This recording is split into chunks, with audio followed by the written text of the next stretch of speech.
ایک نوجوان کو ایک لڑکی سے محبت ہوگی۔ اس نے اپنے دوست سے کہا، یار اپنی مسجد کے جو امام صاحب ہیں نا، مجھے اس کی بیوی سے محبت ہو گئی ہے، کیا تو میری مدد کرے گا؟ اس نے پوچھا، کیا مدد کروں؟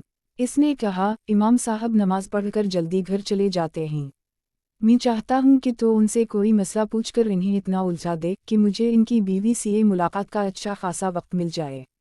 وقفتام۔ اس نے کہا، ٹھیک ہے میرے دوست، میں ایسا ہی کروں گا۔ وہ مسجد میں کبھی نہیں گیا تھا، دوست کے لیے جانے لگا۔ وہ روزانہ امام صاحب کو روکتا رہا، وہ بے چارہ بھولے بھالے امام صاحب رکتے رہے اور کئی دن اس کے مسائل کے تفصیلی جواب دیتے رہے۔ وقفتام۔ مہینوں گزر گئے۔ ایک دن اس کے ضمیر نے اس کو جھجھوڑا کہ وہ مسجد کے امام صاحب کے ساتھ کتنا غلط کر رہا ہے۔ ندامت میں ڈوبے ہوئے لہجے میں اس نے امام صاحب سے کہا، حضرت مجھے معاف کر دیجئے۔ کیوں بھائی، کیا ہوا؟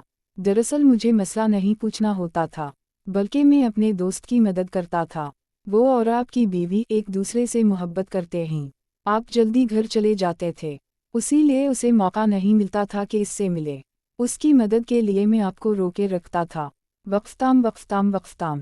امام صاحب مسکرانے لگے۔ انہوں نے کہا کہ بھائی، بڑی عجیب بات ہے، ابھی تک تو میرے ماں باپ نے میری شادی ہی نہیں کی، پھر میری کس بیوی سے تیرے دوست کو محبت ہو گئی؟ نہ میری کوئی بہن ہے نہ بیوی ہے۔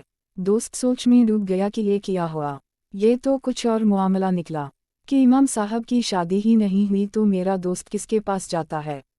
جب تحقیق کی تو پتہ چلا کہ وہ امام صاحب کی نہیں، بلکہ اس کے گھر جا کر اس کی بیوی کے ساتھ ملتا تھا۔ گناہ میں مدد کرنے کا انجام ایسا بھی ہو سکتا ہے۔ آج بہت سے نوجوان دوست اپنے اس طرح کی بدکرداری میں ملوث دوستوں کی محبت کے نام پر مدد کے لیے تیار ہوتے ہیں۔ اس کی مدد اخلاقی ذمہ داری سمجھ کر کرتے ہیں، لیکن سچا دوست وہ ہے جب تم خدا کو بھول جاؤ تو وہ تمہیں اس کی طرف متوجہ کرے، ورنہ یاد رکھو، دوسروں کے لیے کنواں کھودو گے تو خود گر جاؤ گے۔